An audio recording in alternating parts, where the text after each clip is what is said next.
नमस्कार, आप देख रहे हैं बिहार टॉक लाइव। मैं वतन कुमार।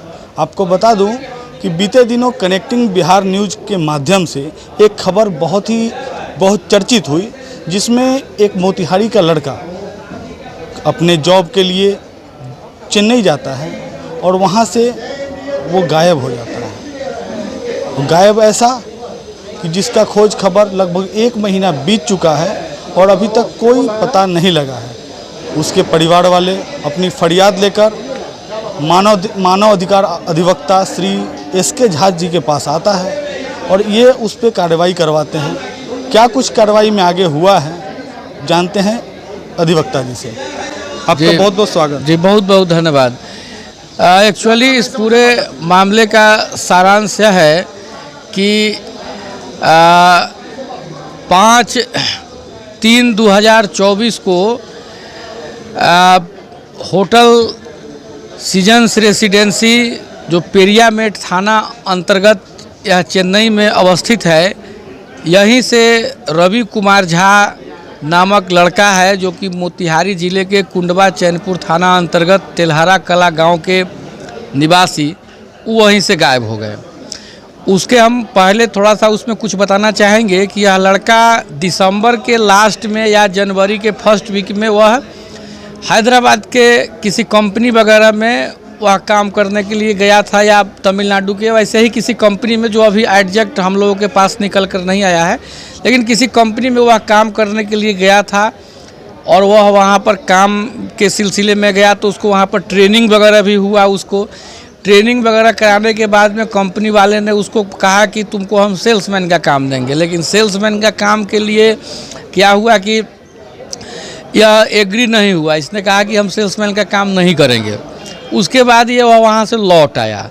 लौट आकर के इसको टिकट वगैरह सब नहीं मिल रहा था, तो इसने क्या किया कि एक होटल में, होटल सीजन्स रेसिडेंसी है, पेरियामेट थाना में पड़ता है जो चेन्नई में है, वहाँ पर इन लोगों ये होटल में रहने लगे और 1-2 दिन शायद होटल में रहा था और 5/3/2024 से यह होटल से गायब हो गया। जब इसकी जानकारी परिजनों को जब मिली तो होटल वाला और एक ऑटो वाला, यह दोनों ने परिजन से पैसा भी खूब ठगा है। होटल वाला तो वहाँ पर बुला करके इनके परिजनों से लाखों रुपए की ठगी किया है। ऑटो वाले के भी मोबाइल पर बहुत सारा पैसा गया है। जब परिजन वहाँ पर गए तो 3-4 दिन परिजन को वह घुमाया कि आज मिलवा देंगे, कल मिलवा देंगे, कुछ और पैसा खर्च करो मिलवा देंगे। इन केन प्रकरण आदमी मिला नहीं। उसके बाद में ये लोग पुलिस के पास में गए तो पुलिस भी भाषा संबंधी प्रॉब्लम हो रही थी। पुलिस मामला को समझा नहीं, या समझा भी होगा तो टार मटोल कर दिया। अच्छा अधिवक्ता जी, जहाँ तक हमारी जानकारी है कि ये लड़का जो है मतलब ऐसे परिवार से है जिसका भाई, चचेरा भाई कहें, वो बेलारूस के राजदूत हैं। हाँ, सही बात है।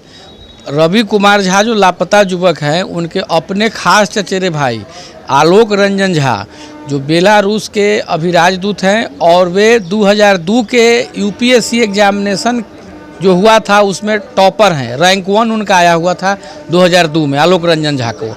वो अफगानिस्तान का भी वह राजदूत रह चुके हैं, तो वो बहुत बड़े पोस्ट पर हैं। तो पुलिस उसमें जो है सो कोई ऐसी दिलचस्पी नहीं लिया पूरा, चूँकि हमारे गांव के बगल का गांव का मामला है, तो वहाँ से सारे लोग, लगभग पूरा गांव का जो प्रमुख लोग थे, वो सारे लोग हमारे पास आए कि नहीं इसमें पहल करिए। हम लोगों ने उसको लेकर के मामले को सुप्रीम कोर्ट ऑफ इंडिया को भी बताया, नेशनल ह्यूमन राइट कमीशन को बताया, तमिलनाडु के होम सेक्रेटरी को, चीफ सेक्रेटरी को, तमिलनाडु के मुख्यमंत्री को, सबको जानकारी दिए। और सब जगह हम लोगों ने जा कर के नेशनल ह्यूमन राइट कमीशन में, प्रेसिडेंट हाउस में हम लोगों ने जा कर के वहाँ पर ऑफिशियली भी इन्फॉर्मेशन दिया।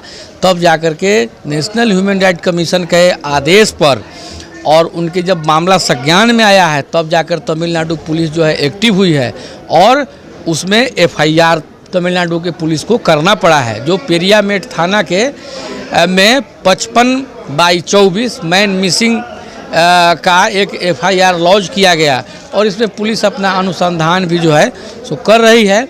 और यह अनुसंधान पुलिस अपना कर रही है। और हम लोग भी, हमारे जो मानवाधिकार कार्यकर्ता लोग हैं, लगभग 2-3 स्टेट का, जिसमें 200 से अधिक मानवाधिकार कार्यकर्ता लोग, वो अलग अलग ग्रुप बना करके भी अपना फेसबुक के माध्यम से, व्हाट्सएप के माध्यम से, विभिन्न माध्यमों से वो लोग भी अपना खोज में लगे हुए हैं। और अब हम लोगों को लगता है कि सरकार भी, अब तमिलनाडु की सरकार भी काफ़ी एक्टिव हो गई है, इसलिए कि राष्ट्रपति सचिवालय के द्वारा मतलब उसमें वहाँ पर डायरेक्शन दिया गया है कि आप वहाँ पर मतलब जल्द से जल्द जो है सो सरकार इसकी जांच करके लड़के की बरामदगी सुनिश्चित करवाए।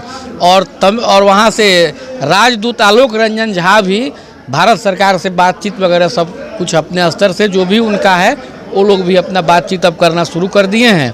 और तब है कि अगर हम लोग इसमें नहीं भिड़ते, नेशनल ह्यूमन राइट कमीशन के पास नहीं जाते, तो आज तमिलनाडु पुलिस जो पूरे चेन्नई के सार्वजनिक स्थलों पर लगभग 200 से अधिक जगहों पर बड़ा बड़ा बैनर पोस्टर जो चिपकाया हुआ है, वह बैनर पोस्टर नहीं लगाता और पुलिस अपना खोजबीन कर भी रही है। अच्छा, एक बात बताइए, इसमें जो पुलिस, तमिलनाडु पुलिस की जो उदासीन रवैया रही, आखिर उसका कारण कुछ?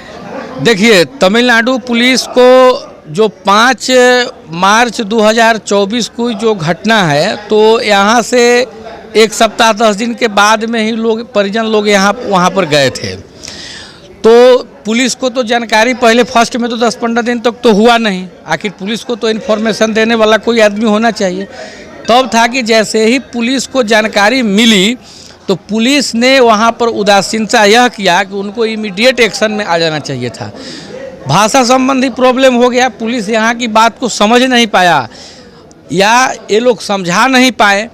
जहाँ पर भी हो, अब उसको हम लोग पुलिस की उदासीनता कहें या जो परिजन हैं उनके तरफ से लैचेज कहें, ये कहना मुश्किल है, क्या बात है। लेकिन तब है कि इन लोगों ने जो हमको बताया, परिजनों ने, कि पुलिस वहाँ पर कार्रवाई नहीं कर रही है, तो हम लोग इसी बात को जो है सो पॉइंट बनाए थे। और हम लोगों ने मानवाधिकार आयोग को और राष्ट्रपति सचिवालय को बताया कि तमिलनाडु की पुलिस कार्रवाई नहीं कर रही है, जिसके आलोक में आयोग ने सख्ती दिखलाई। उसके बाद में तमिलनाडु पुलिस ने FIR इंस्टीट्यूट किया और FIR इंस्टीट्यूट करने के बाद में उस पर कार्रवाई करना शुरू कर दिया है। हमें लगता है तमिलनाडु पुलिस जिस रफ्तार में अभी कार्य कर रही है 1 सप्ताह से, तो हमको ऐसा लग रहा है कि लड़के की बरामदगी जल्द से जल्द हो जानी चाहिए।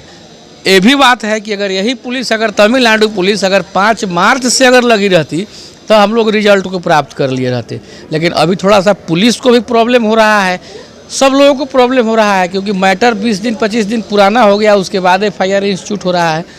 तो हम लोग फिर से पत्राचार हम लोग कर रहे हैं और हम लोग सारे जगह हम लोग सूचित किए हैं। प्रधानमंत्री कार्यालय भी इसमें लगे हुए हैं।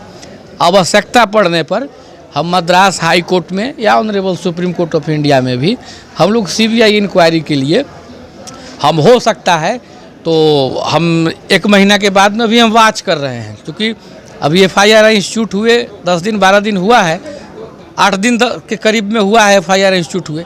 तो हम लोग देख रहे हैं, पुलिस अगर 1-8 महीने में कार्रवाई अपना कर लेती है तो ठीक है, और नहीं तो हम ऑनरेबल हाई कोर्ट मद्रास में या honourable supreme court of India में भी हम CBI इंक्वायरी के लिए जाएंगे। एक बात और है कि जैसे ये तो देश के सर्वोच्च पदों में से एक पद पर बैठे हुए व्यक्ति के परिवार का मामला था, लेकिन अगर ऐसे तो सैकड़ों मामले, अगर जिस तरह से अगर मद्रास के होटल से गायब होने की बात है, तो ऐसा सैकड़ों मामला पहले भी हुआ होगा। ऐसा कोई मामला खुल के आया सामने? नहीं, ये मामला पहले भी हुआ होगा, आज भी होता है और कल भी यह मामला होगा। ज़रूरत है वहाँ पर हम लोगों को खुद से अवेयर होने की ज़रूरत है वहाँ पर, कि जैसे जो लोग सही फोरम में नहीं जा पाते हैं, बहुत लोग आवाज़ नहीं उठा पाते हैं, बहुत लोग जो छोटे स्तर पर जो लोग संघर्ष कर रहे हैं, एक्टिविस्ट लोग या जर्नलिस्ट लोग, उन लोगों तक भी मामला नहीं पहुँच पाता है। तो ये सब भी प्रॉब्लम है।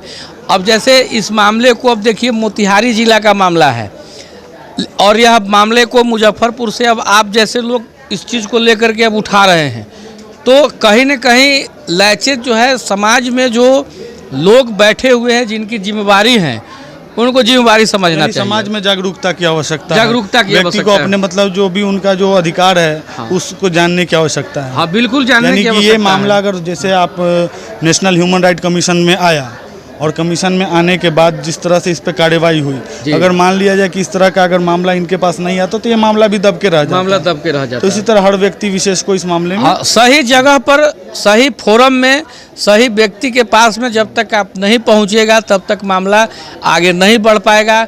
अब जैसे जो काम मान लेते हैं कि किसी जो काम जो व्यक्ति जिसके लिए ऑथोराइज है, जो काम जो लोग व्यक्ति करते हैं, तो अगर वह व्यक्ति अगर के पास में आप नहीं जाते हैं तो वह काम आपका सही से नहीं हो पाएगा। तो इसलिए जब भी कोई समस्या आती है तो उस समस्या पर हमारी आवाज़ उठनी चाहिए, और आप लोग जैसे जो भी पत्रकार लोग हैं वो लोग भी जो हैं ज़ोर शोर से ये नहीं देख करके कि मैटर मोतिहारी का है कि मुजफ्फरपुर का है कि पटना का कहाँ का है, आखिर यह देश के एक वैसे व्यक्ति के परिवार का मैटर है जो भारत का प्रतिनिधित्व बेलारूस में कर रहे हैं। तो ये पूरे हिंदुस्तान का मैटर है, तो इसमें हिंदुस्तान के हर एक व्यक्ति को आवाज़ उठाने की ज़रूरत है। अभी आप सुन रहे थे अधिवक्ता SK झा को। वीडियो में क्या कुछ देखा अपनी प्रतिक्रिया कमेंट सेक्शन में जरूर दें। नमस्कार।